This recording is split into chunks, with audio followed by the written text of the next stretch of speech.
Hello guys, अहिले चाहिँ म यहाँनिर कुस्मा ब्रिजको वार पार गर्न जाँदैछु आफ्नो बाइकमा। अलि डर लागिरहेछ। ल हेरौँ अब के हुँदो रहेछ, कस्तो हुँदो रहेछ एक्सपिरियन्स है गाइज।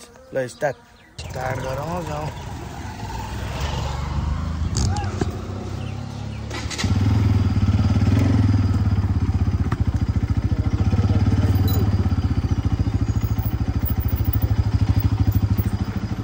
अहिलेसम्म त डर लागेको छैन।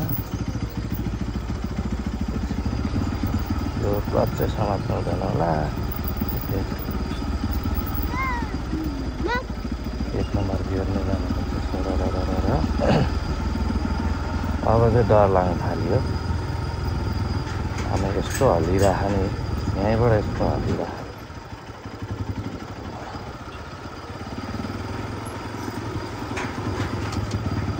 गियर हाल्यो। आमै यताउता हेर्न सक्दिनँ गाइज, म त देखाउन सक्दिनँ त्यो भ्यू है। ओहो, यहीँ स्ट्रेट कन्सन्ट्रेट गर्नुपर्ने हुन्छ। तलतिर त यस्तो छ, अलिअलि यस्तो छ, यतातिर यस्तो डर लाग्दछ। त्यो उकालो पो चढाउनु पर्छ, फेरि फर्किन पनि छ।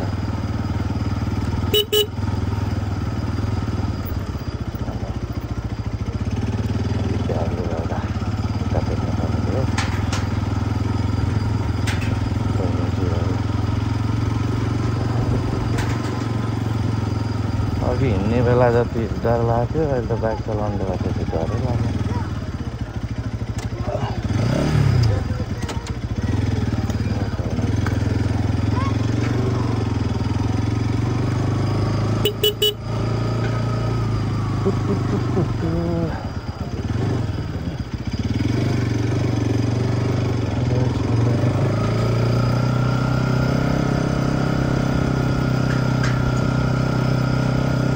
आइयो गाइज, आइयो।